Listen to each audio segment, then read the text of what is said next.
ปืนลมนี่นะน้ำไม้สวัสดีทุกคนมื้อนี้จะเข้าไปป่าเข้าไปซุ่มยิงหนูวายจุดที่ข้าพเจ้ากองไว้เนาะทุกคนเนาะเพราะว่ามื้อนี้ชวนอ้ายมาเนาะรถจอดไว้นี่แหละทุกคนจะเข้าไปป่าทุกคนมันบ่มันไปลุ้นนำกันนี่น้ำไม้กับอ้ายนะมามื้อนี้ชวนเราไปเบิ่งจุดที่กองไว้เนาะให้เรานั่งบอนหนึงแล้วค่อยสินั่งอีกบอนหนึงลุ้นเบิ่งนำกันทุกคนว่ามันสิคักบ่มื้อนี้เนาะลุ้นนำกัน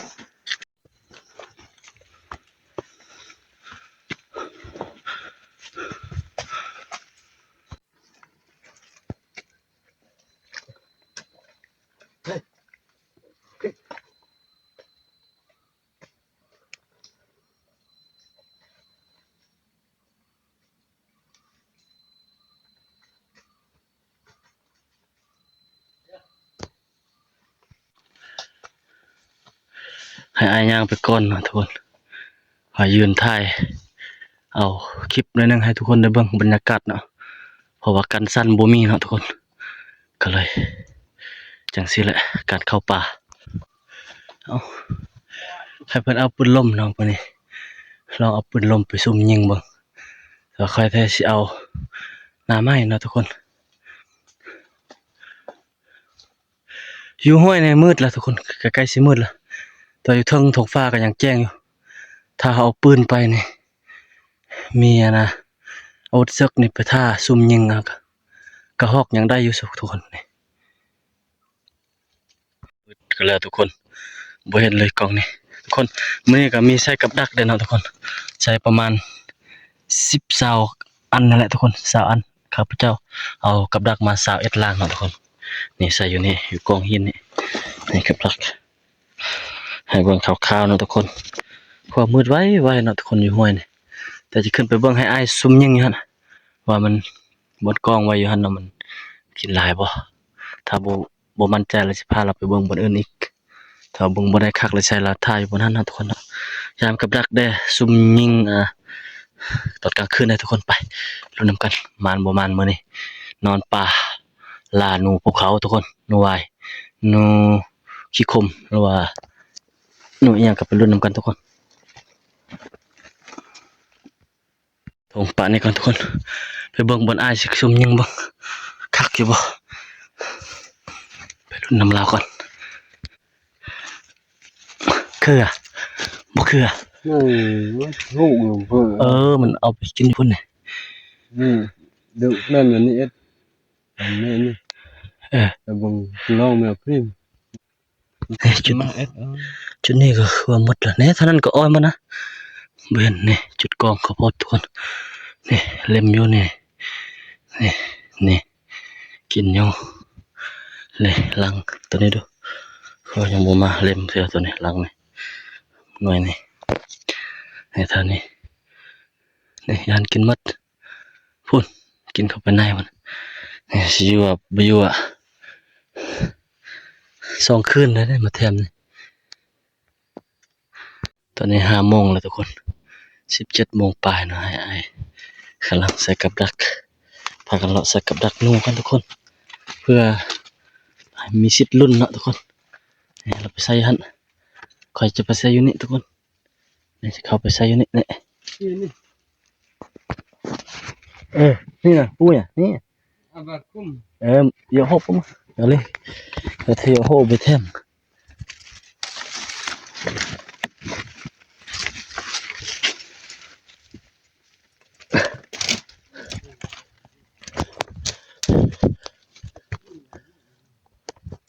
กลัดปล่อยเราขี้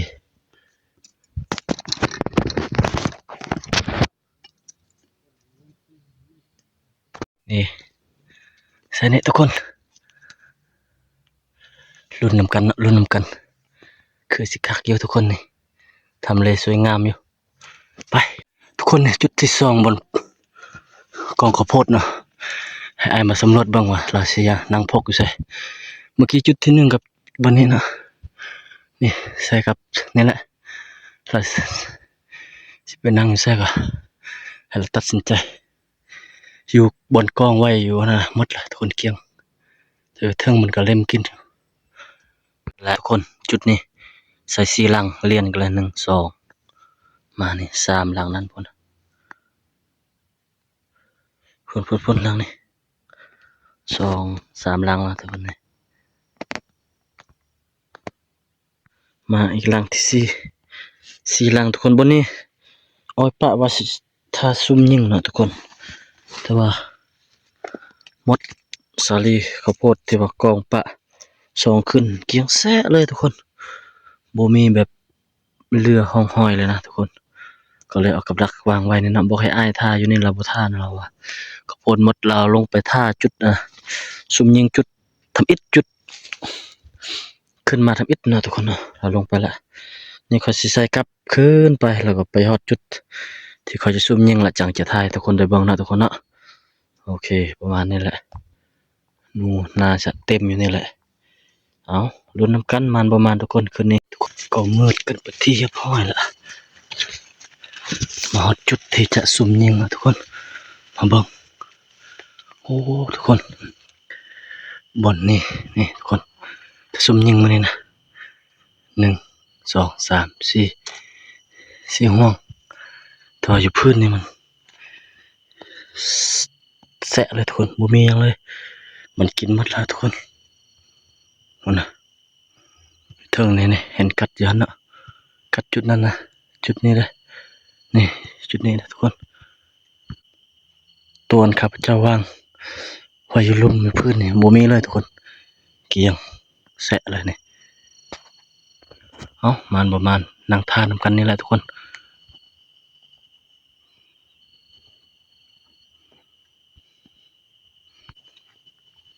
รอบๆคนจะเฮ็ดซุ่มอยู่ทุกคนจะซักซุ่มอยู่พุ่นทุกคนเฮ็ดซุ่มคักๆเลยนั่งนิดท่าอยู่นี่นำกันนะทุกคนนะลุ้นโอ้บ่าวข้าวโพดมาเติมมานี่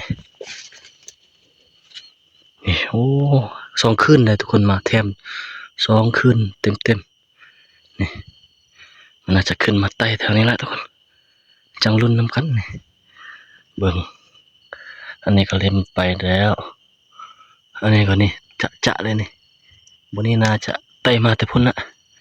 สบายมันนั่งอยู่หั่นนะอยู่นี่มันลำบากค่อนข้างที่จะลำบากเอา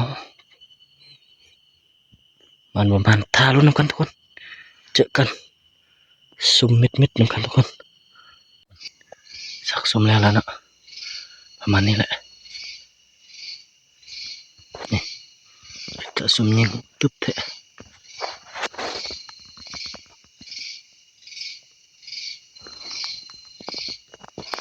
นี่ไม่กล้องทุกคนเอาตัวนี้แหละเอาถ่ายรูปนำกันทุกคนจะนั่งนี่เลยทุกคนนั่งนี่แล้วก็ยิงอยู่นี่นะ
ทุกคน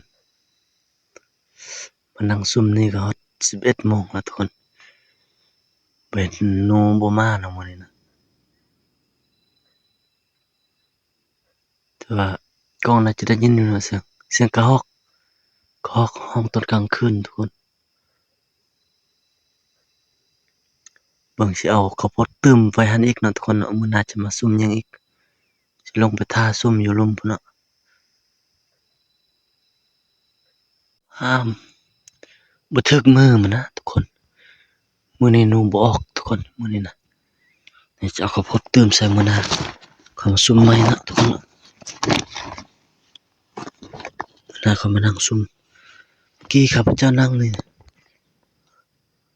ตัวหนูมาอยู่นี่แหละมาห้องเจ๊ดอยู่นี่ก็ย่องใส่บ่เห็นนะทุกคนเอาละมีจะตื้มข้าวโพดไปแล้วค่ะมื้อหน้าเขามาซุ่มยิงนะทุกคนสิลงไป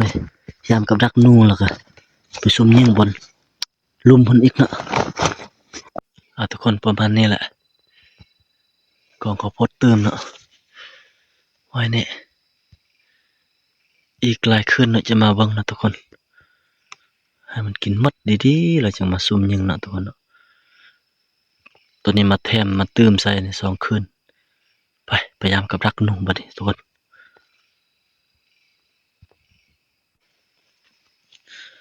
หนูบ่เข้ามานะทุกคนว่ามันย่านคอยมาเฮ็ดอันนี้บ่ทุกคนมาเฮ็ดซุ่มเนี่ยนะมาซักซุ่มในไม้เนี่ยมันก็เลยย่านเนาะทุกคนนี่เมื่อกี้เนี่ยหนูมาห้องอยู่นี่ครับเจ้าย่องบ่เห็นมันลงไปพุ่นแต่จะมันหนูใหญ่ทุกคนหนูพวกใหญ่ไว้มื้อหน้าก็ทุกคนน่าจะมายิงมาซุ่มคักๆเนาะปะให้มันเก่า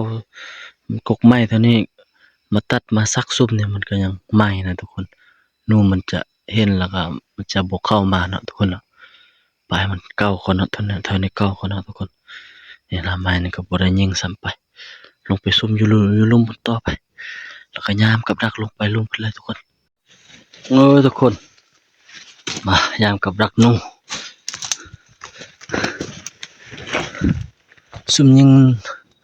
หนูบ่เห็นมาจากแต้มทุกคนหนูนะมื้อนี้มันเป็นวันยังหุก็บ่ได้เบิ่งปฏิทินบ่ได้เบิ่งว่ามันจักค่ำแท้เนาะมื้อนี้เนาะข้อยก็พาอ้ายมาใส่กับดักหนูแล้วก็มาซุ่มยิงหนูบ่มีหนูมาจากแต้มทุกคนนี่ก็สิเดินทางกลับบ้านเก็บยามกับดักแล้วก็กลับบ้านเลยทุกคนอ้ายเราไปท่าอยู่ทางพุ่นละทางบนรถพุ่นละข้าพเจ้าก็กำลังสิยามกับดักเมื่อมา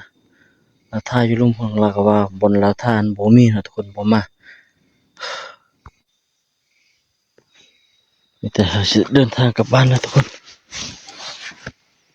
มื้อหน้าเขามาแก้โตเนาะวันหลังค่อยมาแก้มือเมื่อกี้กับเธอมาตื้มข้าวโพดปะบักหลายนึกว่าสองไอ้น้องเนี่ยบ่ได้กันบ่เนาะ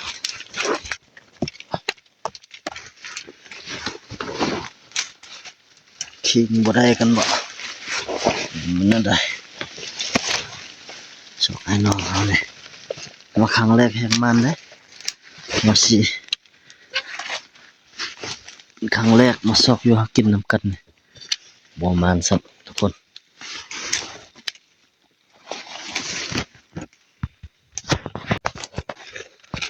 กับดักกระบ่ทึกโอ้ยเป็นอะไรตัวอ้อยข้าวโพดนี่กินหมดเกลี้ยงแสะเด้บ่มานมื้อนี้ทุกคนนี่ทึกกันนี่เต็มนะ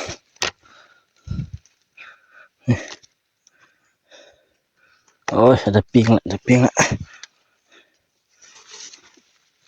ไอ้เราอยู่ลงมานี่เราบ่เห็นไปจักเราว่าบ่ทึกก็ซะ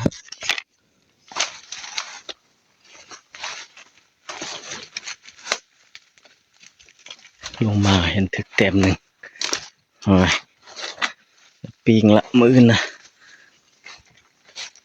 เด็กเลยทุกคน1 โมงปลายแล้วเลย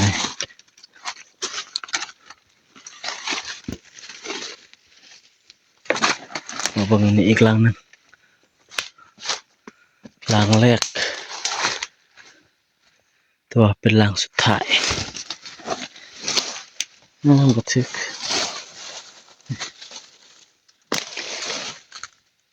เอาละหอดบดปะรถแล้วโอ้บ่มานมื้อนี้นะ เป็นปักนี่ตัวหนูบ่ออกมื้อนี้นะ บ่ยินเสียงหนูเสียงเอ้ย เป็นหมู่